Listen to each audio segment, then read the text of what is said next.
Nous allons donc revenir quand même sur notre beau pays pour parler de ses atouts dans cette crise, pour parler aussi des défis qu'il doit relever. Et pour cela, pour présenter la session, je vais demander à Laurence Boone, du Cercle des économistes, de nous faire quelques mots de présentation avant de passer la parole ensuite à Élie Cohen. Merci. Merci beaucoup d'être venus aussi nombreux dans une salle aussi chaude qui promet de monter en degrés. Donc merci de ce bel effort. Merci à tout le monde d'être ici aussi. On va essayer de faire de l'antidéclinologie. Le but aujourd'hui, c'est de dire où est-ce qu'on en est. Est-ce que la situation actuelle est due à la crise? Qu'est-ce qui est dû à la crise? Et comment, si on sort de crise, on peut rebondir un peu plus fort? Et ensuite, quels sont les atouts dont on dispose pour changer? Alors normalement, j'ai une super belle slide, une seule, qui sert à illustrer ce propos, que j'ai piqué honteusement à un intervenant d'hier, parce que je l'ai trouvée très très belle. Donc je remercie Rodrigo Rato qui ne le sait pas. Merci de ne pas lui dire non plus. Vous avez la France là tout en bas à gauche dans le coin. C'est le taux de croissance de la France en moyenne sur les 10 années qui ont précédé la crise versus le taux de croissance qui est prévu sur les années qui précéderont la crise. Et donc ce qu'on va essayer de faire aujourd'hui, c'est comment on peut faire pour regrimper le long de cette échelle et arrêter d'être dans les derniers de la classe mondiale. Alors je vais être rapide parce qu'on n'a pas beaucoup de temps et les autres intervenants ont plein de choses très intéressantes à dire. Je vais juste faire 3 points. Où en est-on? Est-ce dû à la crise? Et comment on fait pour changer? Où en est-on? Je vais aller très très très vite parce que tout le monde le sait. On a une faible croissance, on a un chômage élevé, on a un endettement record en temps de paix. Les indicateurs de confiance, que ce soit des entrepreneurs ou des consommateurs, sont en plus bas si on en croit l'INSEE. Et on a un niveau de production industrielle qui est à peine celui qu'on avait dans les années 90. Donc on est en plus pas sorti de la crise, loin de là. Donc la première question qui se pose, c'est comment est-ce qu'on va gérer cette sortie de crise pour ne pas être pénalisé par la récession qui vient de nous frapper. Le deuxième point, est-ce dû à la crise? En fait, pas vraiment. Et ça, je crois que tout le monde est d'accord là-dessus. Ce que la crise a fait, c'est de mettre en exergue des difficultés structurelles qui étaient déjà existantes. La première chose que la crise a mis en avant. Et la seconde chose, c'est de rendre la place de l'État dans l'économie encore plus importante. Aujourd'hui, on a un État qui représente à peu près 58% du PIB en termes de dépenses, contre une moyenne européenne qui s'établit à peu près 45% du PIB. On a un problème de compétitivité structurelle, c'est le premier dégât collatéral. Un problème de compétitivité structurelle qui est aussi important. On a des salaires en France qui ont augmenté depuis la création de l'euro de 33%. En moyenne dans la zone euro, l'augmentation était de 24%. Et enfin, et de façon plus microéconomique et peut-être presque plus intéressante, on ne sait pas faire grandir nos entreprises. On a 2 types d'entreprises. On a nos grands champions nationaux dont tout le monde se targue pour montrer que la compétitivité industrielle française est très forte. Et puis on a un vivier de toutes petites entreprises et entre les deux, on n'a rien. Alors je sais que les comparaisons avec l'Allemagne irritent, mais le contraste est quand même frappant puisqu'en Allemagne, on va avoir au contraire un énorme vivier de moyennes et grosses entreprises qui sont très dynamiques, très compétitives, on en a assez parlé cet hiver, et qui sont capables de tirer beaucoup d'autres entreprises et leurs pays, notamment par les relations qu'elles ont avec les pays qui sont tout en haut du graphique qui n'est plus là. Donc ça, c'est le second point. Non, ce n'est pas dû à la crise. Et troisième point, mais comment fait-on pour changer? Est-ce qu'on a les atouts pour en changer? Alors, moi, c'est bien, j'ai le beau rôle, je fais la théorie, et puis les intervenants après expliqueront en pratique. Donc moi, je vais dire il faut, comme font tous les économistes, et il faut, je pense, 3 choses. La première, c'est aider les entreprises à grandir.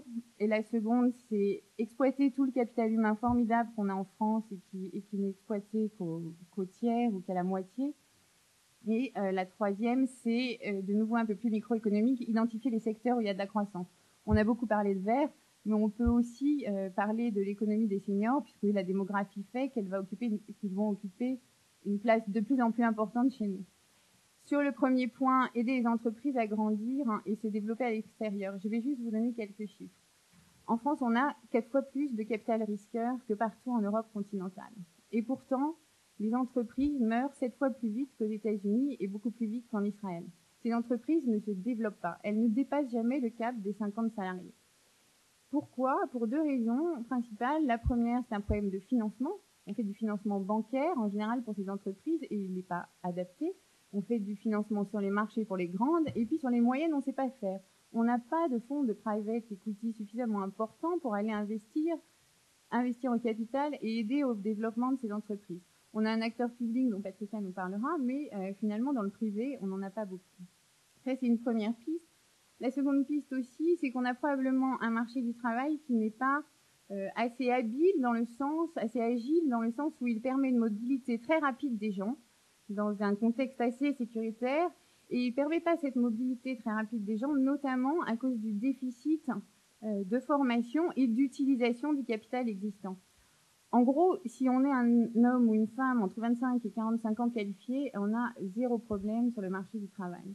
En revanche, si on a plus de 60%, d'abord, on ne travaille pas en France. Il y a 15% des gens de 60 ans qui travaillent en France contre plus de 60% en Suède. Le contraste est absolument colossal. Je suis sûre qu'il y a beaucoup de gens dans cette salle qui pensent qu'ils pourront travailler après 60 ans. La seconde chose, c'est que si on est jeune, bien évidemment, on est aussi extrêmement au chômage. Alors là, si on est jeune peu qualifié, on est 4 fois plus au chômage que les autres. Donc on a un vrai problème à utiliser toute cette force de travail qui, pour l'instant, n'est pas productive. Et ce problème vient aussi d'un manque d'adéquation entre ce que recherchent les entreprises et la formation qu'on donne aux gens. Je crois que Rose-Marie a des exemples assez frappants de ce problème qu'on appelle un problème de matching en économie et qui est colossal. Donc voilà, je crois que je vais dépasser mon quota, donc je vais m'arrêter. Mais moi, j'ai dit il faut aider les entreprises, il faut faire plus de financement du meilleur, il faut accroître le capital humain, et eux vont vous dire comment. Voilà, très bien. Merci beaucoup, Laurence.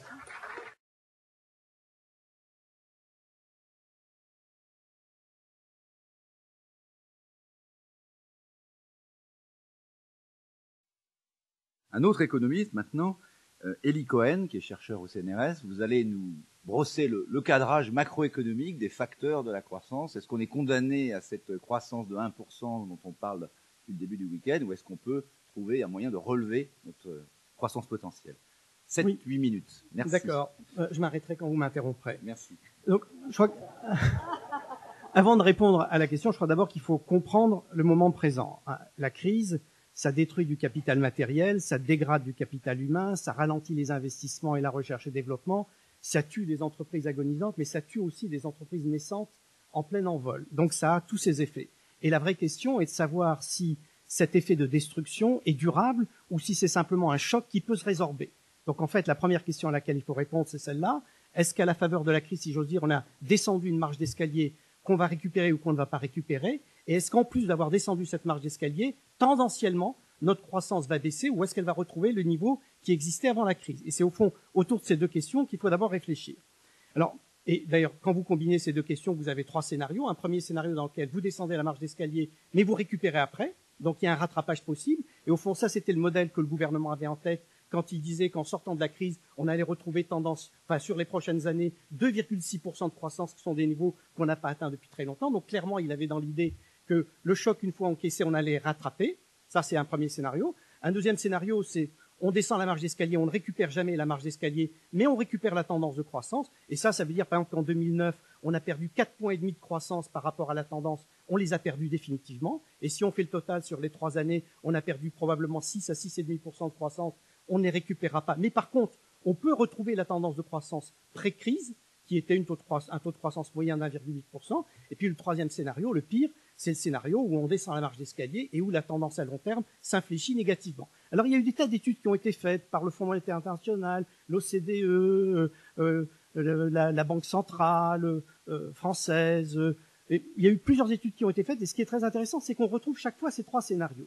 Et les réponses qui sont apportées sont étonnamment décevantes parce que, en gros, peu de gens croient, à part la DGPT, à part la direction du Trésor français, peu de gens croyaient jusqu'à il y a peu de temps qu'on pouvait faire du rattrapage, c'est-à-dire retrouver, récupérer la croissance perdue et faire du 2,6% au cours des prochaines années. Donc ça, c'est le scénario ultra vertueux où on ne perd rien et où on récupère et on rattrape. Donc là, il y a un assez large accord pour dire que c'est un scénario peu crédible. Par contre, après, sur les 2 autres scénarios, c'est plus partagé. Il y a ceux qui pensent que la croissance va durablement être infléchie et d'autres qui pensent que simplement on aura perdu de la croissance au cours des 2 ou 3 dernières années pour à peu près 6 points de PIB. Alors, à partir de là, comment aller plus loin? Est-ce qu'on peut aller plus loin? La réponse, c'est de dire, au fond, regardons ce qui s'est passé par le passé. On a eu d'autres expériences de crise, et qu'est-ce qu'on peut tirer comme leçon d'expérience? Alors, vous savez tous qu'il y a eu un livre remarquable sur cette question de Reinhard et Rogoff qui ont étudié les crises financières des 7 derniers siècles, et en gros, ils disent que les pires types de crises sont les crises financières qui sont à forte composante bancaire, parce que là, on a beaucoup de mal à récupérer et à retrouver les niveaux de croissance antérieurs, et le coût en point de PIB pour le pays peut être particulièrement élevé. Et ils disent en plus, facteur aggravant, que les pays qui ont en plus un déficit de finances publiques qui se traduit en dettes qui atteignent 90% du PIB à peu près, sont des pays qui ont encore plus de difficultés à récupérer. Donc, comme nous avons connu une crise bancaire violente et qu'en même temps on part de niveaux de déficit et de dette très élevés, ça, c'est pas de très bon augure, c'est pas de très bon pronostic pour la capacité à rebondir. Mais on peut dire à la limite, ok, après tout, par des politiques publiques appropriées, on peut essayer de retrouver de la croissance, on peut essayer de retrouver le fameux point de croissance qui nous a manqué, et du coup, on peut revenir en arrière à ce qui se passait en France juste avant la crise. Et juste avant la crise, il y a un certain nombre de camarades qui sont ici, nous avions rédigé un rapport qui s'appelait « Les leviers de la croissance française », où nous disions, en gros, oui, on peut travailler à essayer d'améliorer la croissance potentielle de ce pays, on peut retrouver le point de PIB qui nous manque tellement pour pouvoir financer dans le futur nos systèmes de protection sociale, etc. Et en gros, on disait, je résume énormément parce que j'ai très très peu de temps, il faut combiner 2 mesures. La première mesure, c'est d'investir massivement dans le capital humain, dans la recherche et développement, dans l'innovation, etc. Et on a même calculé ce qu'il fallait investir là-dedans. Et en même temps, nous disions, il faut faire un certain nombre de réformes structurelles pour améliorer le fonctionnement du marché du travail, du marché du travail et de l'emploi, du marché des capitaux, du marché des biens et des services. Et en gros, si je caricaturais, je dirais, il faut investir d'un côté et acheter des rentes de l'autre. Et en investissant et en achetant des rentes, vous pouvez retrouver de la capacité de croissance. Alors, si je me mets maintenant dans la situation de la pré-crise, je me dis, cette voie-là, puisque nous avions calculé qu'il fallait mettre à peu près entre 1,5 et 1 point de PIB pour retrouver sur le long terme un niveau de croissance plus satisfaisant, je me dis, cette voie-là, qui était d'investir pour la croissance et pour acheter les rentes, cette voie-là, donc pour financer les réformes, cette voie-là nous est fermée maintenant avec le formidable resserrement de la contrainte budgétaire et fiscale. Et donc, comment faire malgré tout pour essayer de retrouver ce supplément de croissance? Eh bien, je dirais que là, nous avons une chance, c'est que pour une fois, dans le cadre des politiques publiques françaises, juste avant que la contrainte budgétaire ne se referme, juste avant que la contrainte financière ne se referme, en France, nous avons eu cette idée du grand emprunt, c'est-à-dire de financer de prévoir des modalités de financement des investissements d'avenir avant que la logique obsessionnelle de la coupe ou du rabot n'intervienne dans tous les domaines. Et donc, nous avons prévu d'investir 35 milliards d'euros, et en plus, le travail a été relativement bien fait. C'est pas parce que je faisais partie de la commission que ça s'est passé comme ça, mais il se trouve qu'on a choisi, à mon sens, les bons axes qui étaient, effectivement, investir dans le capital humain et d'abord dans des institutions d'excellence dans le domaine de l'enseignement supérieur, investir dans l'innovation, notamment dans le transfert de connaissances et de compétences du système universitaire des laboratoires technologiques et des laboratoires technologiques à des entreprises innovantes, choisir un certain nombre de filières qui nous semblaient particulièrement porteuses d'avenir. 1 minute pour conclure, j'accélère encore davantage. Et donc ça, c'était une solution qui était... alors, juste d'un mot, il ne faut pas gaspiller cet atout, il ne faut surtout pas faire maintenant du saupoudrage. Mais au-delà, je crois qu'il y a 2 ou 3 autres mesures à combiner. Deuxièmement, ça a été beaucoup dit, il faut retrouver de l'inspiration pour réindustrialiser et faire de la politique industrielle, mais sans doute pas comme avant, en intégrant différentes dimensions. Et l'une des pistes qui me semble intéressante, c'est de parier sur les traits de l'évolution de notre situation, c'est-à-dire les contraintes environnementales, les problèmes liés au vieillissement, aux problèmes de santé, pour faire de ces questions générales des leviers de politique industrielle. Regardez par exemple ce qu'a fait l'Allemagne dans le domaine des nouvelles énergies, comment l'Allemagne est devenue le premier pays pour l'industrie solaire et pour l'industrie éolienne, alors que ce n'est pas un pays qui est doté pour ça. Donc on peut faire de la politique industrielle sans la faire comme grand-papa. Il faut également investir, comme ça a été dit, pour faire grossir les petites et moyennes entreprises et bénéficier des effets d'ancrage dans un territoire et donc de tout ce qui est développement des synergies dans les territoires. Et puisque j'ai un dernier mot et que Philippe Aghion est là, je dirais qu'il a suggéré ce matin une chose à laquelle je n'avais pas pensé spontanément, mais je termine là-dessus. Il faut investir dans la confiance, dit-il, pour que nous devenions tous suédois. Alors je ne sais pas si c'est très facile d'investir dans la confiance, mais une chose est sûre, c'est que je pense que comme nous n'avons plus le levier budgétaire pour réformer et acheter les rentes. On n'a pas le choix. Il va falloir qu'on soit particulièrement équitable dans les efforts demandés, dans les réformes financières et fiscales qui vont être faites, pour que justement on suscite l'adhésion pour toutes les réformes qu'il faut faire par ailleurs. Je m'arrête net. Merci beaucoup, Élie Cohen.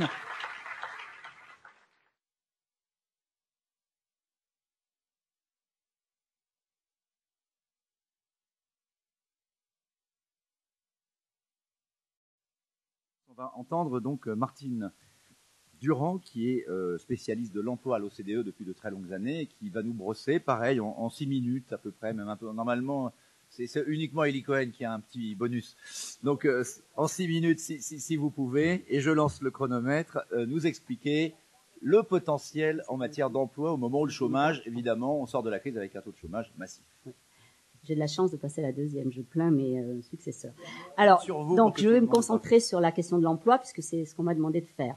Alors, je voudrais traiter de 3 points. C'est dans quelles conditions s'effectue la sortie de crise sur le marché du travail, quels sont les risques que cela pose pour la croissance potentielle et au-delà pour le futur, et quelles sont les politiques qui doivent être mises en œuvre pour atténuer ces risques, et notamment avec un focus spécial sur les jeunes.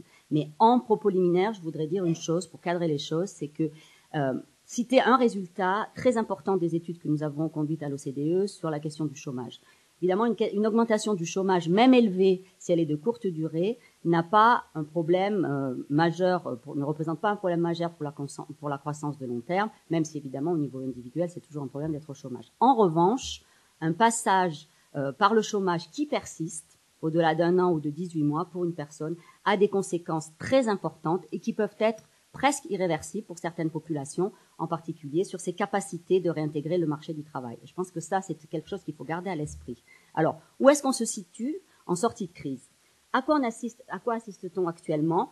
On sort de la crise avec 46 millions de chômeurs en plus dans l'ensemble de la zone de l'OCDE, soit 46 millions de chômeurs, soit 16 millions de plus qu'avant la crise. Donc, on est face à une augmentation massive du chômage dans les pays de l'OCDE.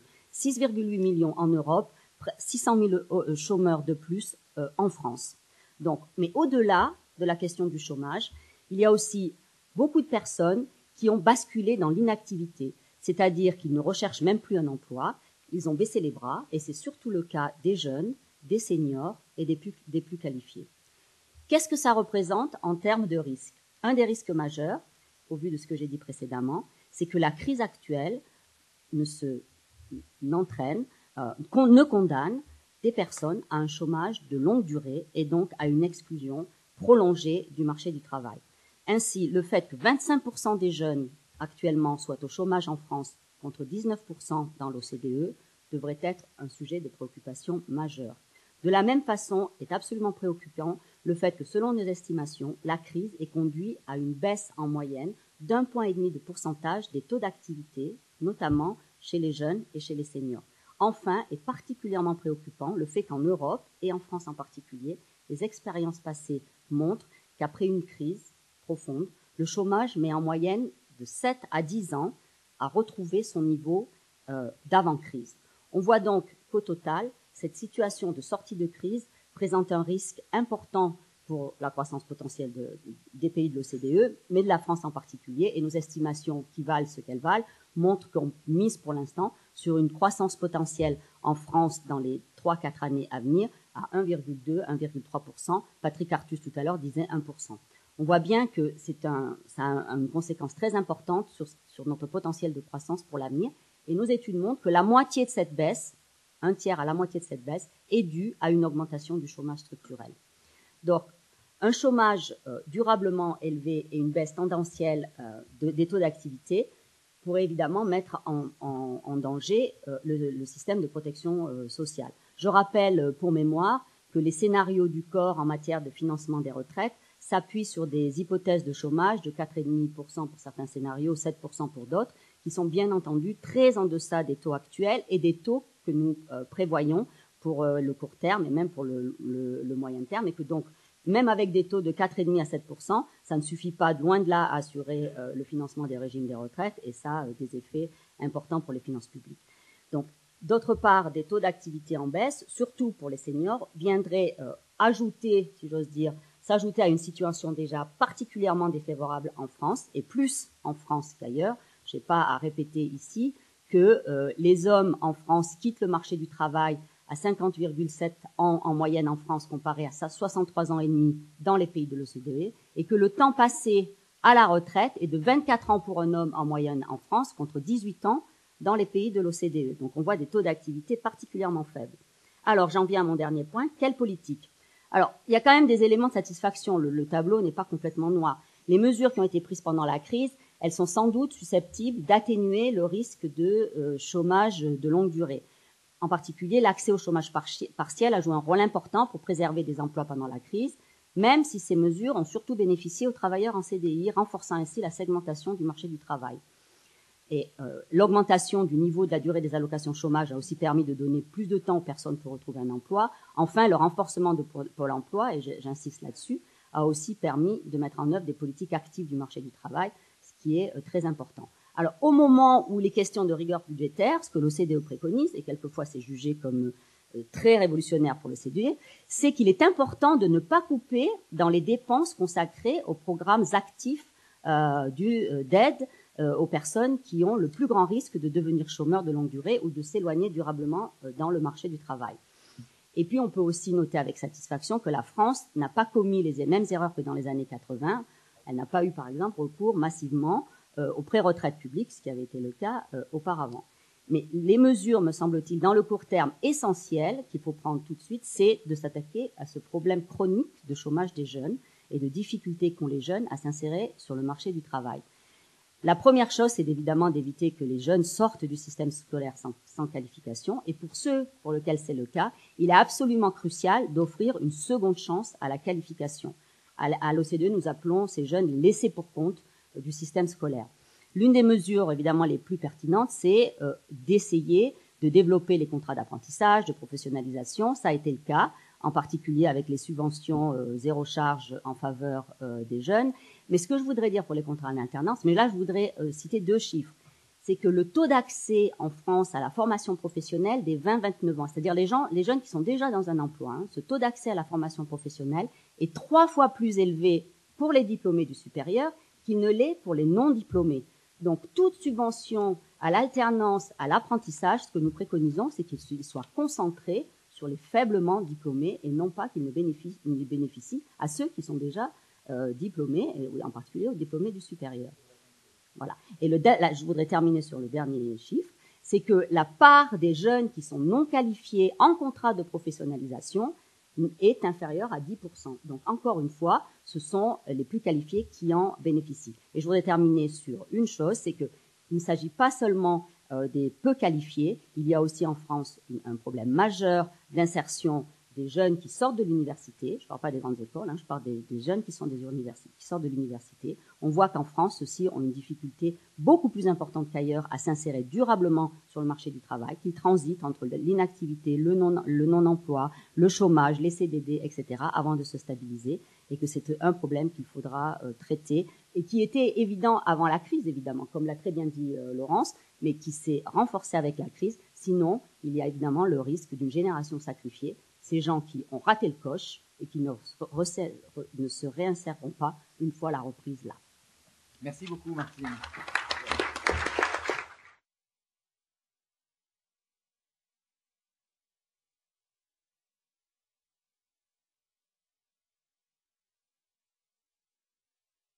On va maintenant entendre André Lévy-Lang, qui dirige l'Institut Louis Bachelier. André Lévy-Lang, banquier, financier bien connu, qui a travaillé pour Paribas, beaucoup dans la finance. Aujourd'hui, il s'occupe d'un fonds de financement dans le domaine de la recherche économique et financière, doté de 20 millions d'euros. Je crois qu'il y a 20 shares, vous me disiez tout à l'heure, si je ne me trompe pas.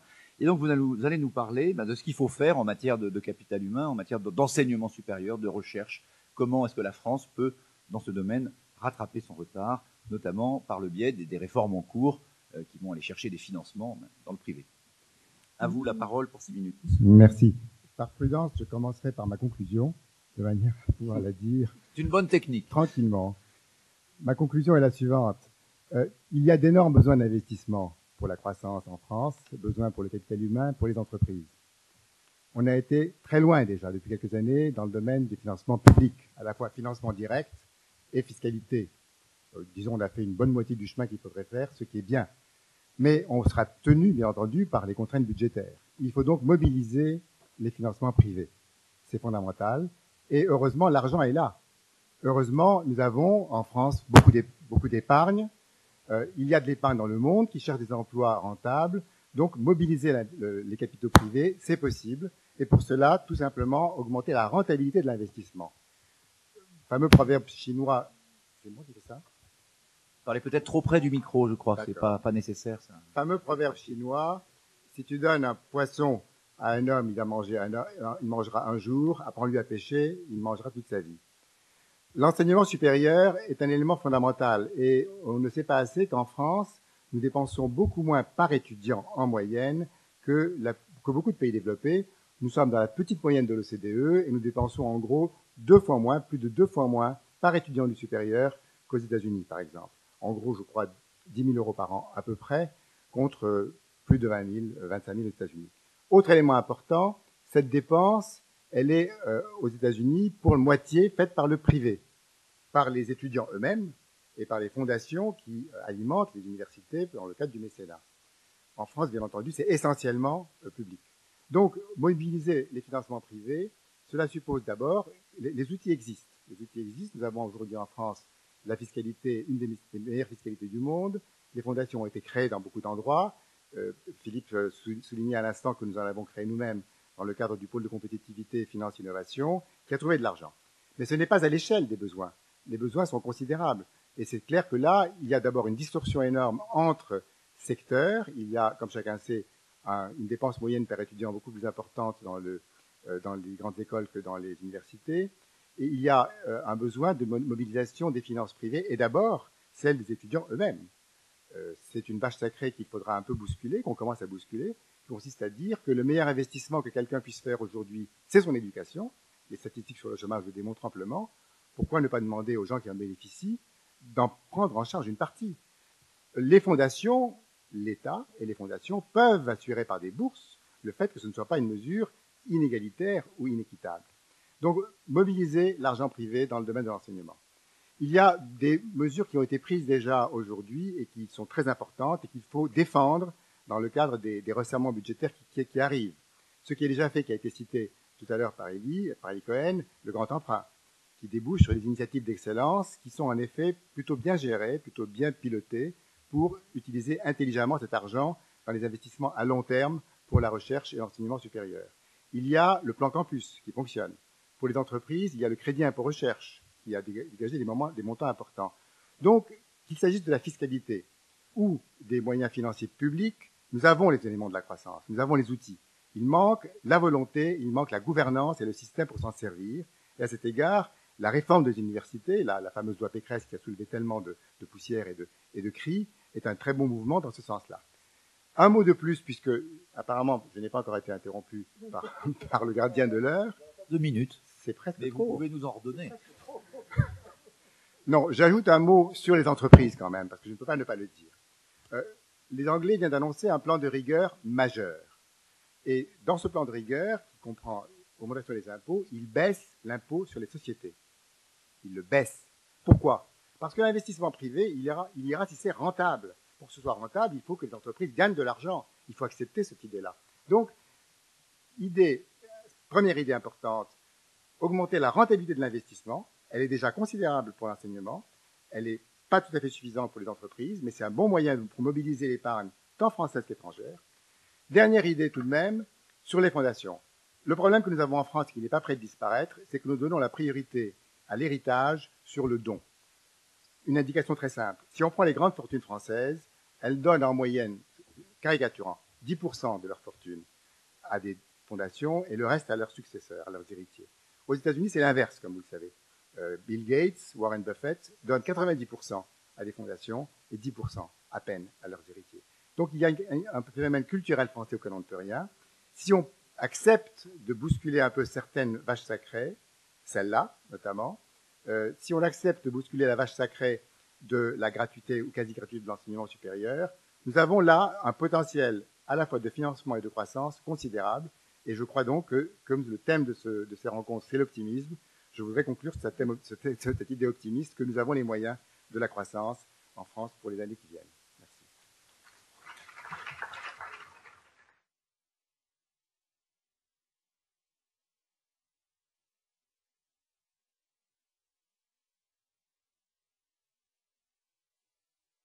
Nous allons entendre Éric Labaille, qui est chez McKinsey et compagnie. Voilà, on va essayer de lui passer un micro parce que je suis obligé d'en prendre un aussi, je suis désolé. Qui est chez McKinsey et compagnie, qui est également membre de la commission Attali, qui a commencé à rendre un premier rapport, vous l'avez sans doute vu, qui est assez sombre sur ce que Christian de Boissieu avait dit, l'application au fil de l'eau des tendances actuelles, c'est-à-dire sur 10 ans, la France de 2020, le tableau, si on laisse les choses continuer, est assez catastrophique. Donc qu'est-ce qu'il faut faire? Et ce sera le deuxième rapport Attali que nous attendons avec impatience, hein, la version finale qui doit porter sur les mesures à mettre en œuvre d'urgence pour la deuxième fois, d'ailleurs, vous allez le dire, donc c'est vraiment que vous insistez, pour qu'on les mette en œuvre enfin. Alors nous allons vous entendre notamment sur la question de la compétitivité de l'économie française. Très bien, merci. Donc pareil, 6 minutes. 6 minutes. Donc je ne vais pas m'étendre sur le diagnostic, parce que je crois qu'on a déjà débattu dans les années précédentes du diagnostic de la compétitivité, et je vais plutôt mettre 3 idées sur la table, qui sont en fait des idées d'accélération. Parce que quand je regarde les 24 à 36 derniers mois, je pense que toutes les réformes structurelles, en fait, doivent être accélérées si on veut rester compétitif. Alors les 3 idées sont simples. La première, c'est que la France doit mettre beaucoup plus d'emphase sur le développement des services. La deuxième, c'est l'accélération fondamentale de la mobilité du travail.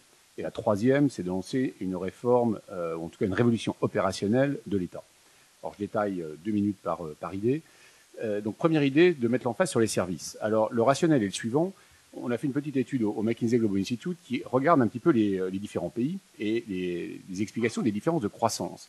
En général, ce n'est pas tellement le mix sectoriel qui est la raison principale, c'est plutôt que chacun des secteurs, entre un pays qui croît vite et un pays qui croît moins vite, eh bien les secteurs sont simplement plus compétitifs et se développent, créent plus de valeur ajoutée, créent plus de jobs ou d'emplois.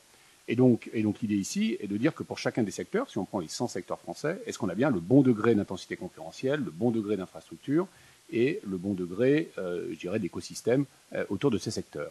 Alors, deuxième enseignement de cette étude, 87% de la valeur ajoutée des pays développés, de l'accroissement de la valeur ajoutée, c'était dans les services. 58% d'ailleurs dans des services locaux. Et 130% de la création d'emplois était aussi dans les services. Alors aujourd'hui, on parle évidemment beaucoup de technologie d'industrie. Je suis aussi un grand supporter de booster l'industrie. Mais si on se dit qu'on veut accélérer la croissance, accélérer la création d'emplois, il faut aussi accélérer dans les services. Dernier point, quand vous regardez la productivité française et son écart en particulier avec les États-Unis, 2/3 à 3/4 de l'écart de productivité est essentiellement dans les services de nouveau. On retrouve les services financiers, les services de distribution, les services professionnels, les services locaux. Donc, booster la productivité est aussi une des façons, productivité des services, est aussi une façon de développer la croissance dans les années à venir.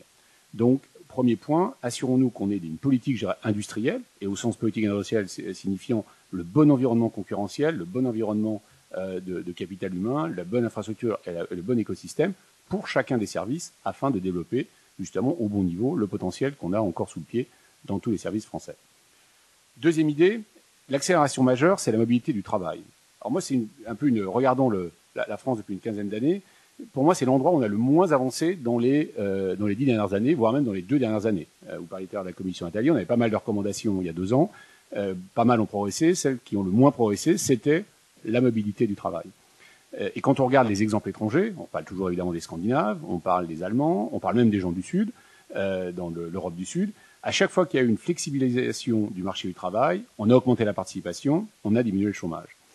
On sait tous qu'aujourd'hui, les secteurs de demain ne sont pas les secteurs d'hier, et donc assurer la mobilité de l'actif, du capital humain, d'un secteur vers un autre, d'une fonction vers un autre, et en particulier d'une géographie vers une autre, est absolument fondamental. Et je vois ça comme vraiment des 2 ou 3 choses majeures à faire en France, surtout en sortie de crise, pour accélérer la croissance. Alors parmi les idées, évidemment, des réglementations peut-être un petit peu plus flexibles qui rendent le pays plus attractif. C'est aussi la mise en place de la flexi-sécurité à la française, un contrat d'évolution qui assure aussi pour le demandeur d'emploi justement une approche cohérente dans sa transformation d'un secteur à un autre. C'est un suivi segmenté des demandeurs d'emploi, où vraiment on met l'attention sur ceux qu'on peut le mieux aider, et non pas ce suivi uniforme qu'il y a eu jusqu'à maintenant. C'est une emphase beaucoup plus forte sur la formation professionnelle, sur les métiers de demain. C'est aussi la mobilité géographique, avec en particulier une diminution des droits de mutation quand on vend sa maison pour aller dans une autre région. Et puis enfin, c'est évidemment une continuité dans le coût du travail, en particulier une continuité dans la limitation du coût du travail pour les bas salaires. Troisième idée, lancer la vraie révolution opérationnelle de l'État. On sait tous qu'on a en face de nous une diminution des dépenses publiques importante à faire. On parle de 50 à 100 milliards d'ici 2 à 3 ans. Aujourd'hui, toutes les approches qui ont été prises sont essentiellement des approches de réduction de coûts purs et durs. Elles sont sûrement à prendre, mais néanmoins, quand on va des organisations, on sait tous qu'à la fin, la vraie transformation, c'est la transformation opérationnelle. À savoir, quand on met le service, et là, ça va être le service aux citoyens, au cœur de la transformation, c'est comme ça que, d'abord, on remplit les objectifs de l'organisation, mais deux, on mobilise aussi toutes les forces vives de l'appareil de l'État pour remplir encore mieux sa mission. Troisièmement, on rend aussi l'environnement pour les agents bien plus agréable et enthousiasmant. Et quatrièmement, eh bien, on diminue les coûts. Mais la diminution de coûts ne devient qu'un by-product de la transformation et non pas l'objectif numéro 1. Et aujourd'hui, en France, on n'a pas vraiment commencé cette transformation opérationnelle, et je vois comme un facteur d'accélération majeur. On a eu des exemples, c'est prouvé que la productivité peut être largement améliorée, on l'a vu dans les préfectures, on l'a vu dans les hôpitaux, où quand on réduit les temps d'attente aux urgences de 30 à 40%, on remplit tous les objectifs que je mentionnais auparavant. Donc voilà, donc trois axes d'accélération autour des déréglementations sectorielles qui s'améliorent pour booster les services, une mobilité du travail encore renforcée, et puis une vraie révolution opérationnelle de l'État. Pour ça, il manque sûrement juste une seule chose, c'est une évolution des mentalités. Puisqu'il faut que tout le monde se retrouve derrière ces éléments, puisque comme je le disais, ils sont sur la table depuis beaucoup d'années, et aujourd'hui, il faut simplement arriver à que tout le monde comprenne bien peut-être mieux l'environnement qui nous pousse à accélérer sur ces sujets-là, et détermine que ces sujets sont aussi enthousiasmants, parce que si on ne prend pas notre destin en main, d'autres le prendront pour nous, et je préfère quand même la solution numéro 1. Merci Eric.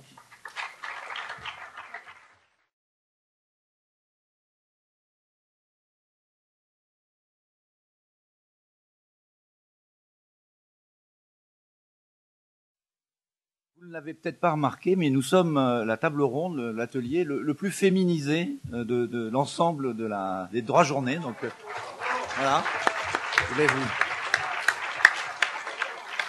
Et j'ai vérifié, vous pouvez me contredire si jamais je me suis trompé. C'est une transition évidemment très, très habile pour proposer à Patricia Barbizet, que j'ai le plaisir de retrouver ici, qui est directrice générale d'Artemis, donc qui est l'actionnaire principal du groupe PPR, et qui est aussi, et c'est à ce titre qu'elle va s'exprimer aussi cet après-midi, présidente du comité d'investissement du Fonds stratégique d'investissement, dont vous avez pu entendre hier avec Gilles Michel beaucoup d'éléments d'information sur comment ça fonctionne, mais là on est plus finalement sur la mise en pratique, sur les questions croissance potentielle et difficulté de financer les entreprises, les PME. Patricia, ce qu'on a envie de savoir, c'est effectivement pourquoi on a besoin d'un FSI et de financement public en complément du privé, et comment l'accompagnement se fait entre le FSI et les financements privés. Qu'est-ce que vous pouvez nous dire finalement de ce que ça va apporter à l'amélioration de la question qu'on propose, l'amélioration de la croissance française. 6 minutes aussi. Merci Philippe. Je vais essayer même si vous êtes une femme. Oui, ce qui prouve bien qu'on peut être contre les quotas et pour la diversité, et que ça marche quand même. Je vais essayer de battre la vitesse d'élocution d'Elie, mais c'est pas gagné. Je crois que j'ai trouvé mon maître.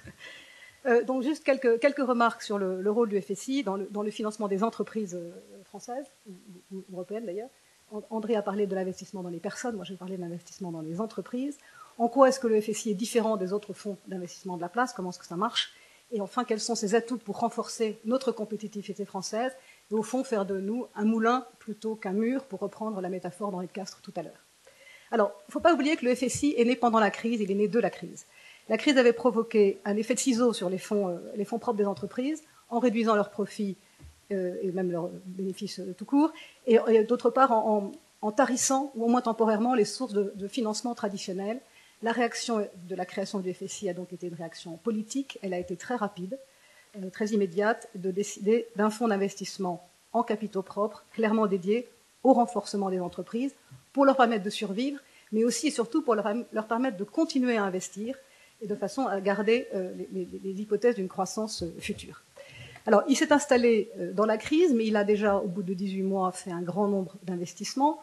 33 hier, disait Gilles Michel, en fait 34 aujourd'hui, comme quoi ça continue, en direct, une centaine quand on prend les fonds dédiés. Ça a donc été un rythme très rapide, et l'impression qu'on a, c'est que d'un investissement, d'un outil ou d'un instrument de crise, on est en train de devenir un instrument pérenne, parce que On a une doctrine très claire, on a une lettre de mission qui est très claire, on a des investissements et un sentiment qu'il y a une demande importante, et donc on a l'impression que d'un élément de crise, on doit devenir un élément structurel de l'économie française, surtout si on reprend l'évolution des réglementations, l'évolution des régulations. Henri de Castries de nouveau parlait de Solvency II et des différentes régulations. Ça va être un puissant vecteur d'avoir le FSI aux côtés de toutes les compagnies qui d'habitude investissaient en fonds propres dans les entreprises. Alors il a un rôle assez particulier. Il investit pas tout à fait comme les autres financements, les autres sources de financement de private equity. Il investit, et il avait d'ailleurs créé au départ, au moment de son arrivée, une certaine suspicion ou une crainte en se disant sur quelle plate-bande vont-ils aller émarger. Et en fait, le principe du FSI est tout à fait clair. Il n'est pas de se substituer à l'investissement privé, il n'est pas de le concurrencer non plus. Il est d'investir quand l'investisseur privé n'est pas présent ou quand il n'est pas suffisamment présent. Il est donc pour accompagner le développement des entreprises et même, il revendique d'ailleurs un effet d'entraînement d'autres investisseurs à ses côtés. Il est donc tout à fait minoritaire et toujours minoritaire. Sinon, ça aurait, ne serait-ce que pour effet de nationaliser les entreprises, ce qui n'était pas forcément le but recherché. Et il est de long terme capable, selon notre métaphore, d'adapter le temps de l'investisseur et le temps de l'investissement au temps industriel. Et c'est bien ça le fond de notre mission et de notre doctrine. Une fois qu'on a dit ça, on voit que beaucoup de freins à l'ouverture du capital ont été levés et les craintes que certaines entreprises pouvaient avoir de voir arriver une institution publique ont été parfaitement levées. C'est comme ça que Daher, qui n'avait jamais eu d'investisseur autre, a accueilli avec un grand enthousiasme l'arrivée du FSI. Un groupe familial comme CGD, mais il y en a eu beaucoup d'autres, ont pu accélérer leur croissance en étant côté, mais en ayant aussi cet investisseur. Et il y a de multiples cas où on a eu le sentiment que cette doctrine très claire de j'investis en minoritaire et je reste longtemps, et j'accompagne le développement d'entreprises qui ont du potentiel et qui sont porteuses de compétitivité nationale, ont été tout à fait accueillis. Alors, il a un double mandat, investisseur avisé, parce que après tout, c'est de l'argent public, donc il va falloir le rendre, et c'est un investissement, c'est pas une dépense, c'est pas une subvention, c'est un investissement. Donc, investisseur avisé et servir l'intérêt collectif. Alors, en tant qu'investisseur avisé, on utilise un peu les mêmes critères que tous les autres investisseurs dans les fonds propres des entreprises. Bien sûr, on parle de doctrine, de conformité à notre doctrine d'investissement. Bien sûr, pendant nos comités d'investissement, on parle de performance financière, on parle de niveau de risque de projet, on parle de valorisation, on parle de gouvernance et de structuration. C'est toujours important parce que le FSI participe toujours à la gouvernance des entreprises. Il est toujours, le plus souvent, représenté au Conseil, en tout cas toujours influent dans les droits et devoirs de sa minorité, mais complètement dans les droits et devoirs de sa minorité. On parle aussi beaucoup d'investissement socialement responsable et environnemental. On parle bien sûr aussi liquidité et durée de l'investissement. Ce sont donc les mêmes critères que d'habitude, mais notre mandat public fait que nous les pesons différemment. On n'y attache pas tout à fait les mêmes priorités, le même ordre, la même sensibilité que dans les fonds d'investissement plus classiques ou plus traditionnels. On attache une importance particulière, notamment, au rôle de l'entreprise dans son secteur d'activité, dans sa filière, dans son impact sur l'emploi, dans son impact sur les territoires, dans son impact sur l'innovation, sur le commerce international. Donc, un peu les mêmes critères de base pour l'analyse, pas tout à fait les mêmes critères dans la pesée et dans les raisons pour lesquelles on choisit un investissement plutôt qu'un autre. Cette analyse nous a paru vertueuse, on a eu le sentiment qu'elle l'était dans la pratique, on a eu le sentiment que les entreprises les plus performantes selon ces critères-là, celles qui sont les plus efficaces et les plus positives dans leur impact sur la compétitivité nationale, sont aussi les plus solides et les plus performantes. Les têtes de regroupement de filières sont souvent porteuses de développement, non seulement pour leur propre bilan, mais aussi pour celui de leur secteur et des autres entreprises qu'elles peuvent regrouper. Alors de tout ça, dans la dernière minute, quel est le rôle qu'on va jouer dans la politique ou dans la compétitivité nationale post-crise?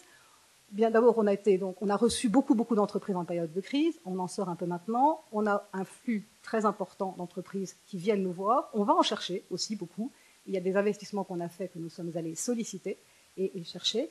On a aussi une réflexion qui est plus globale, qui est celle des filières et des secteurs, quelquefois pour les analyser et conclure qu'elles n'ont pas besoin de nous, le plus souvent pour conclure qu'il y a des endroits où notre intervention peut être particulièrement efficace et particulièrement un adjacent, un adjuvant à la compétitivité du pays. Donc pas du mécano industriel, une action de terrain, une action à la fois pour les mérites propres de chaque entreprise, mais aussi dans une réflexion qu'on peut être un peu plus globale. Alors comment est-ce qu'on réussira à savoir si on a eu un succès ou pas? Certainement dans la conformité à notre mission, donc intérêt général et investisseurs avisés, et donc au bout de quelques années, on verra si nos choix ont été pertinents. On a aussi notre arrière-pensée, on a le sentiment qu'on peut contribuer à améliorer ce que Laurence Boone disait tout à l'heure sur les ETI, les entreprises de taille intermédiaire en France, qu'on peut favoriser par notre rôle, là encore, d'investisseurs minoritaires, patients et support, un rôle peut-être d'aider certaines entreprises, non seulement à croître pour elles-mêmes, mais aussi à croître pour passer un seuil, pour passer de PME à entreprises de taille intermédiaire, pour passer de moyennes entreprises à moyennes grosses et puis de grosses. Et donc, au bout de quelques années, entre les petites, les moyennes, les grandes, qu'on aura aidé à se développer, dont on aura stabilisé le capital, auquel on aura permis d'émerger, et tout ça dans une très grande diversité de tailles, mais aussi une très grande diversité de secteurs, puisque ça va du logiciel à l'agriculture, en passant par l'industrie au sens le plus strict du terme. On a le sentiment qu'en regardant d'un peu plus haut, on peut avoir un effet d'accompagnement dans le développement général et de pousser tout ça vers des tailles un peu plus grandes, une solidité certainement beaucoup plus grande aussi. Merci Patricia.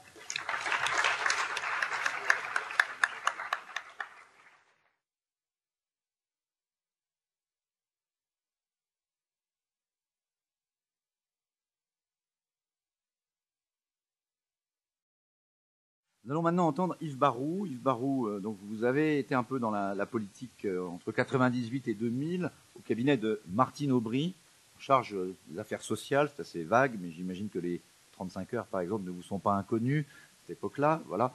Ensuite, depuis 10 ans, vous êtes DRH du groupe Thales, en train de créer le cercle des DRH européens. Et en septembre, c'est là qu'on rejoint le sujet dont on vient de parler, vous allez devenir conseiller social du FSI. Voilà. Donc nous sommes entre nous. Vous avez 6 minutes et demie pour nous parler finalement du pacte social, parce que pour réussir à redresser la situation, quand on a vu le tableau qui vient d'être décrit, notamment en matière d'emploi, etc., il va falloir mettre du lien social, il va falloir trouver un pacte social pour que ce pays reparte de l'avant. À vous la parole. Faut-il du social pour sortir de la crise ? Il y a des gens qui pensent qu'il faut de l'antisocial pour sortir de la crise. Il y a des gens qui pensent qu'il faut sortir de la crise et puis après on verra. Alors moi je voudrais vous dire ma conviction en partant de l'entreprise, parce que je crois qu'on ne peut pas partir de la macro pour répondre à cette question, mais de l'entreprise. Et ma conviction de DRH pratiquant dans tous les pays du monde, et donc comparant un peu les systèmes. Ma conviction, c'est qu'il n'y a pas de sortie de crise sans une mobilisation collective, et qu'il n'y a pas de mobilisation collective sans une forme de consensus social. Et ce consensus, il doit s'exprimer dans un pacte, mais ce pacte doit être nouveau.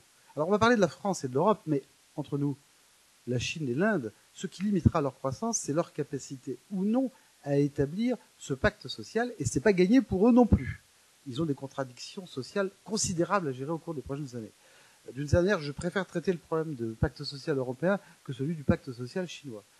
Ce pacte, il doit être nouveau. On le sait, croissance lente, turbulence, des secteurs qui vont s'effondrer, des événements imprévus, une concurrence très grande, internationale, même s'il y aura une forme d'égalisation entre les pays. Le coût d'un ingénieur devient le même dans tous les pays du monde maintenant. Donc les choses bougent. Et puis une austérité budgétaire qui va peser sur les salariés quand même. Donc quand on dit tout ça, on se dit, c'est pas gagné, il y a plein de contradictions. Ce nouveau pacte social, il frôle l'impossible. Comment peut-on le faire ? Je crois néanmoins qu'il est possible et que si, comme en bicyclette, on regarde loin devant et qu'on se dit que c'est à la fin des fins le capital humain qui va fonder la croissance, qui donne les bases de la croissance, on se dit que c'est peut-être pas impossible. Et cette vision de long terme, elle place l'Europe pas si mal finalement. Alors, ce nouveau pacte social, d'où part-il ? Je crois qu'il part de l'entreprise. Et je crois que le poser au niveau national, c'est une erreur. On tombe trop vite dans l'idéologie et trop vite dans les recettes collectives. Il faut partir de l'entreprise. Par subsidiarité, bien sûr, le niveau national, et par subsidiarité, le niveau européen. On ne le sait pas assez. Il y a aujourd'hui 200 accords européens. C'est le début de l'Europe sociale. L'Europe sociale, elle ne se fait pas par des directives à Bruxelles.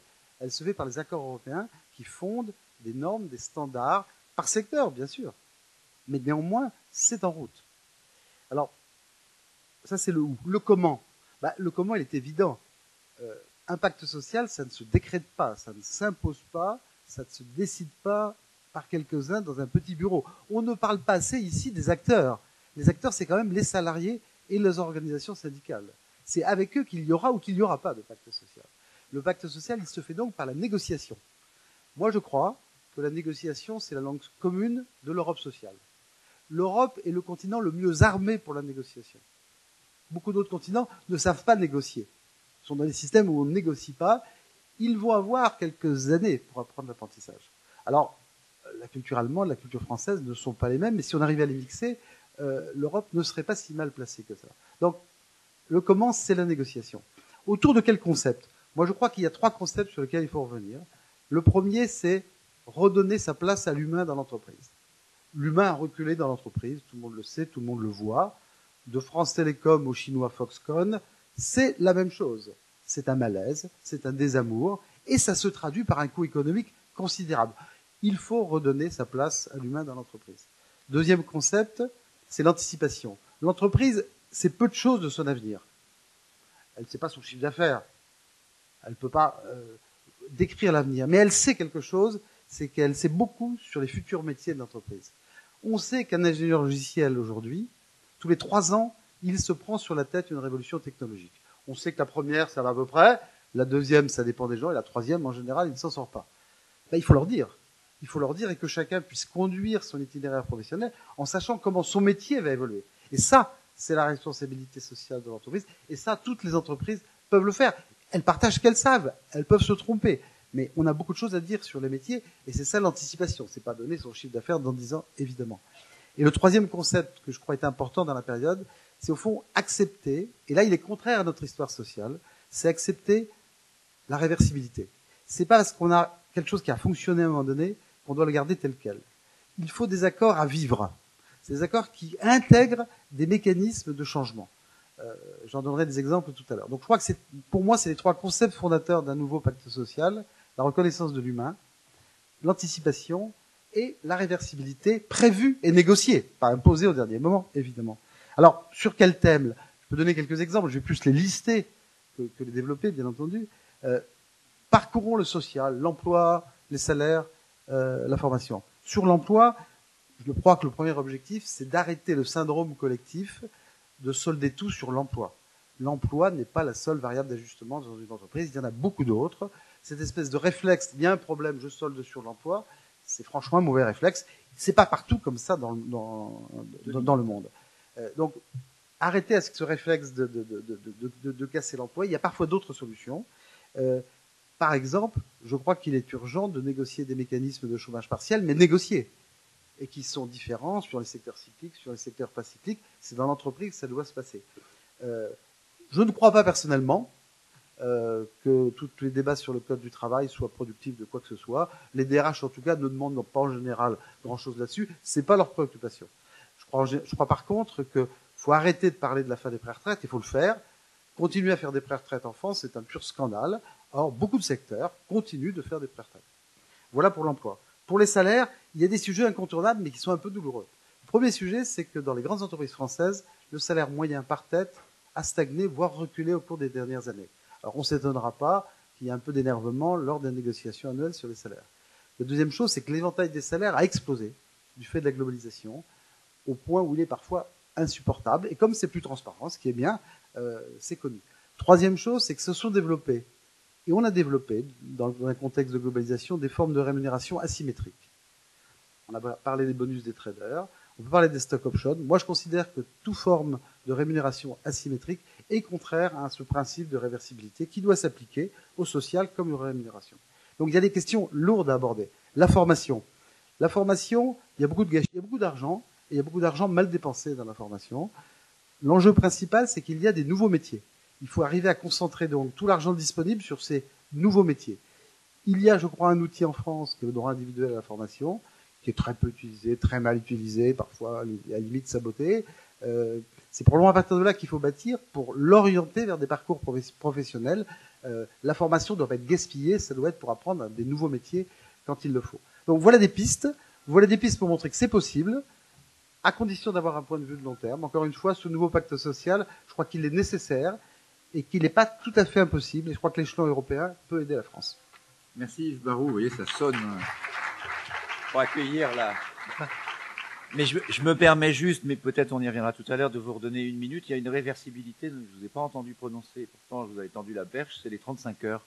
Est-ce que c'est une question? Je vous ai répondu en une minute. Je vous ai répondu implicitement. Il y a quelque chose de bizarre dans le vocabulaire, c'est que réduction du temps de travail et chômage partiel, ça veut dire la même chose. C'est juste vu dans l'autre angle.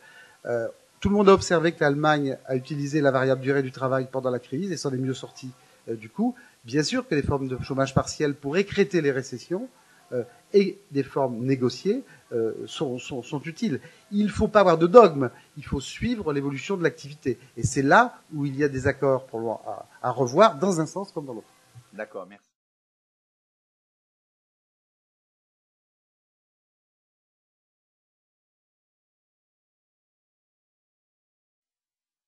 Nous allons maintenant entendre Jean-Pierre Widmer, qui est président d'HSBC Insurance, donc grâce à qui nous avons pu déjeuner pour ceux qui étaient au déjeuner. Merci, c'était très bien. Et pour l'ensemble de l'Europe continentale. Et vous allez nous parler, quand même, et ça va être un peu la suite et la fin de cette table ronde.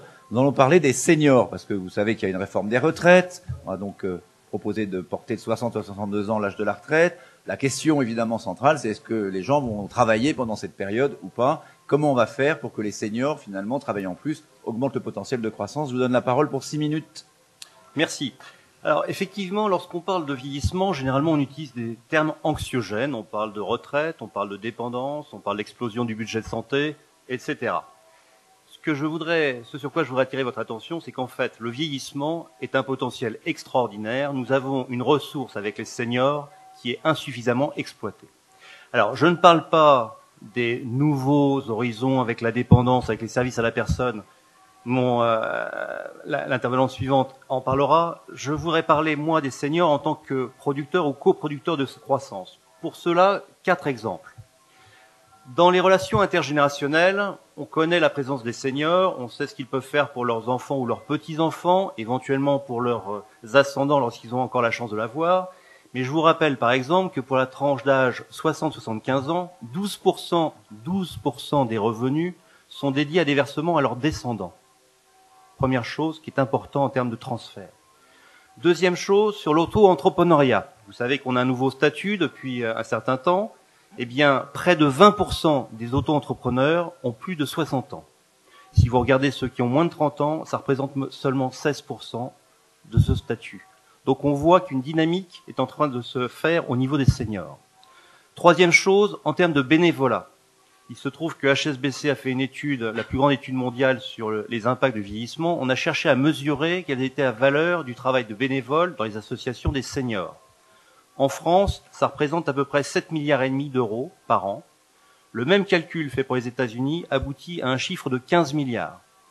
Vous accepterez sans problème qu'il n'y a sûrement pas un rapport de 1 à 2 entre les seniors en France et les seniors aux États-Unis. Donc on voit l'apport exceptionnel des seniors en France. Quatrième exemple, en matière de conseil, on voit apparaître un certain nombre d'entreprises qui fondent leur stratégie sur l'apport des connaissances des seniors au secteur industriel ou autre, en particulier sur les secteurs, sur les secteurs à haute technologie. Je vous citerai 2 cas par exemple. Merci, comme ça je me recule pas, mais moi je vais avancer. Vous avez aux États-Unis une société qui s'appelle You Encore, dont la base de publicité c'est Accelerating Innovation Through Proven Experience. Ils prennent des retraités, des seniors, et ils vont les faire travailler en termes de conseil en innovation. Donc on voit bien qu'il y a un modèle qui est en train de se créer, et il y a la même chose en France avec Expert Connect, et ils travaillent pour des petites sociétés du style Boeing, du style Procter & Gamble, du style Areva, etc. Donc on voit bien qu'on a une utilisation là des seniors sur l'innovation, là où on ne les entend pas vraiment. Donc l'image du senior retraité, oisif, à la charge des autres générations, elle est complètement dépassée. On a des seniors qui sont en pleine forme, qui veulent avoir une action dans la société tout à fait importante. Et il va falloir qu'on fasse bouger, et là c'est un travail au niveau des économistes, sur les mesures que l'on peut faire de ce travail. Il y a eu la commission Stiglitz en 2008 qui a proposé en particulier d'intégrer le travail des bénévolat des seniors à l'intérieur du PIB. Je pense que c'est une voie qui pourrait être faite pour valoriser en particulier le travail des seniors et mieux apprécier la croissance dans notre pays. Je ne parlerai pas sur l'épargne, le rapport de l'épargne et la croissance, mais c'est vrai que les seniors continuent à épargner et ça fait toujours un apport à la croissance tout à fait important. Non, je voudrais continuer mon propos sur les seniors de 55 à 65 ans et sur effectivement le taux d'emploi. Je voudrais en particulier combattre une idée qu'on entend encore dans le débat public, qui est que si on sort les vieux, ça fait de la place pour les jeunes. Ceci est une fausse idée. Un certain nombre d'études, et je vous engage à lire les très bons ouvrages d'Anne-Marie Guimard, qui est d'Esping Andersen, qui est son confrère danois, qui ont montré qu'il y avait une corrélation positive entre l'emploi des seniors et l'emploi des juniors. Donc plus on fait travailler les seniors, plus ça fera de la croissance pour utiliser les juniors. Et je crois que ceci doit être développé et que ceci nécessite effectivement au sein de nos entreprises tout un changement. On a essayé de mesurer ça au niveau des dirigeants. On s'aperçoit dans une des études effectivement d'HSBC Future of Retirement que 66% des dirigeants considèrent effectivement que la sortie de seniors, c'est une perte de compétitivité et une perte d'innovation. Donc il y a un mouvement, c'est vrai que c'est du déclaratif, c'est vrai qu'on a encore des réflexes, comme vous le disiez tout à l'heure, sur la pré-retraite, mais on a aujourd'hui un mouvement qui est en train de s'opérer pour mieux utiliser les seniors que l'on peut traiter d'ADN des entreprises. Une des pistes, clairement, c'est le tutorat. Le tutorat a beaucoup d'avantages. Un, il permet un facteur psychologique qui est important pour chacun d'entre nous à partir du moment où on a atteint un certain âge, c'est la transmission. Et vous pouvez passer une retraite paisible à partir du moment où vous avez fait ce process de transmission.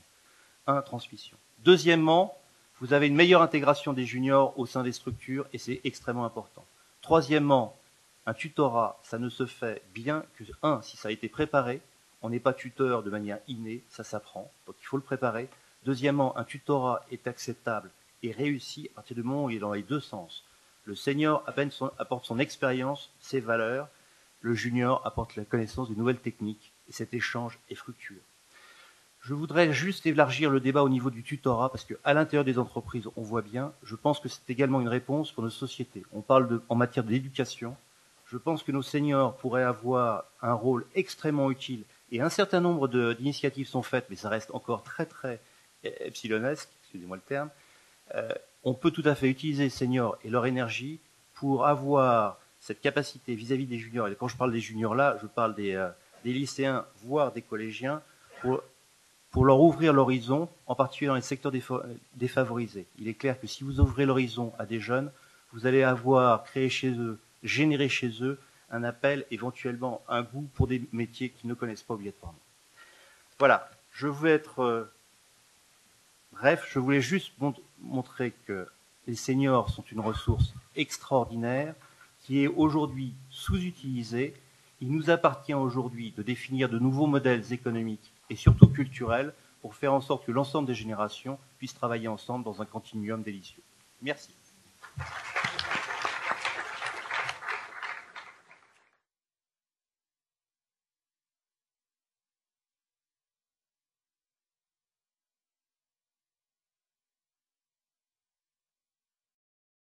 Nous allons terminer ce tour de table avec Rosemarie van Lerberg, qui a dirigé la PHP, les hôpitaux, donc une expérience, et qui aujourd'hui préside le groupe Corian, qui s'occupe de l'accueil de personnes âgées, dépendantes, dans des maisons médicalisées.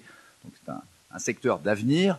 Elle va nous parler non pas de savoir si on va les mettre au travail dans les maisons médicalisées chez Corian, mais de ce grey power, c'est-à-dire un peu la même idée. Est-ce qu'il y a un potentiel de croissance inexploité dans le vieillissement de la population? Je vous laisse la parole pour 6 minutes. Oui, merci et bonjour à tous et bravo pour votre endurance. En effet, j'aimerais faire écho à ce qu'a dit M. De Castres tout à l'heure en disant, je crois, la longévité ne doit pas être une punition. Et j'aimerais bien, en effet, réfléchir avec vous sur à quelles conditions le vieillissement de la population, y compris la montée de la dépendance, peuvent pas seulement constituer une charge, ce jour de quoi on les voit aujourd'hui, mais être aussi peut-être un facteur de croissance. Alors je pense que ça pose plein de questions et je ne pourrais pas les traiter toutes. Bon, la première question, c'est évident, c'est la part du financement socialisé, du financement privatisé dans le paiement des services. Hein. Aujourd'hui, quand même, en France, il y a un petit problème, c'est que, y compris les seniors et autres, enfin les personnes âgées qui font ces transferts de 12% vis-à-vis de leurs enfants, ne sont pas du tout gênés de considérer que c'est la solidarité nationale qui devra s'occuper de leur dépendance. Hein, et donc, ça veut dire quelque part qu'ils transfèrent effectivement 12% de ce qu'ils ont à leurs enfants. Ils tiennent d'ailleurs beaucoup à leur transférer aussi leur appartement, leur héritage, etc. Et ils trouvent tout à fait naturel d'imposer des charges supplémentaires aux jeunes qui ont du mal à rentrer dans le marché du travail, qui n'ont pas toujours les parents qui peuvent leur faire les transferts. Ça, c'est une première question. Mais on en avait un peu traité l'année dernière, donc je ne m'appesantirai pas. C'est un peu beaucoup la question du cinquième risque aujourd'hui. Et puis il y a une deuxième question, qui est la structuration de ce marché. Alors c'est vrai qu'on est dans les services, mais ça a été dit avant moi. Bon, les gains de productivité dans les services, c'est pas la même chose que dans l'industrie. Moi, j'ai passé 10 ans dans le groupe Danone, je vois bien la différence. Mais ça ne veut pas dire qu'il n'y en ait pas. Et surtout, ce qu'il faut bien voir, c'est qu'il y a des enjeux absolument extraordinaires, quand je dis de structuration, d'organisation, de la logistique, d'augmentation de la qualité, de mise au point des process. Et donc, il y a tout un travail de structuration de ce secteur qui, aujourd'hui, fait vraiment problème. Et ça renvoie un peu à plusieurs choses. Je pense la part respective du public, du privé associatif et du privé commercial dans le secteur. Et derrière cela, puisque mon parcours vous montre que je n'ai pas d'exclusive, derrière cela, au fond, l'opinion quand même assez partagée dans notre pays que on n'a pas le droit de faire de l'argent avec les vieux, quoi. Alors, juste pour illustrer, dans l'hébergement, donc les maisons de retraite et les hôpitaux, il y a 50% qui est public, plus de 30% associatif, et le privé commercial ne fait que 22%. Bon, je ne m'en plains pas, hein, mais c'est juste pour donner des ordres de grandeur. Mais surtout, ce que j'observe, c'est que dans le maintien à domicile, qui tente à se développer, où les besoins sont immenses, les conditions ne sont pas réunies tout simplement pour que les entreprises puissent exister. Justement parce qu'on accepte à peu près l'idée de profit lorsque, comme dans l'hébergement, il y a eu de l'investissement, avec cette idée qu'on arrive quand même à défendre, qu'après tout, il y a des actionnaires privés, notamment les assureurs, qui sont les actionnaires qui veulent bien investir. C'est quand même un peu normal qu'ils aient quelques rémunérations. En revanche, l'idée que dans le service, il y aurait une part de profit, ça paraît choquant. J'insiste, c'est très culturel, y compris chez de très bons esprits et avec des grands niveaux d'éducation. J'insiste là-dessus. Or, c'est ne pas voir que pour justement structurer le secteur, il faut investir en compétences et il faut qu'il y ait un peu d'accumulation de profits pour y arriver. Bon, donc ça c'est le deuxième point. Je n'irai pas plus loin. Il y a un troisième point qui me tient très à cœur. Je ne sais pas si j'aurai tellement de temps, mais quand même, c'est celui de la formation, de la qualification. Parce que, bien entendu, tout ça ne peut exister que si ce secteur, effectivement, donne lieu à des emplois qualifiés. Et là, vraiment, je tiens à dire une chose, c'est que, bon, tout le monde est d'accord pour dire qu'il faut augmenter le niveau d'éducation et de formation. Mais je voudrais insister sur le fait qu'il faut savoir comment on le fait. Si vous voulez, dans les métiers qui sont les miens, la qualification, le professionnalisme, c'est bien sûr de la connaissance, hein, je ne plaide pas pour l'analphabétisme, mais c'est surtout, je dirais, les bons comportements. Tous ceux qui sont ici, qui ont des parents, des grands-parents à domicile ou dans les établissements, ils font la différence entre ceux qui savent bien s'occuper et les autres.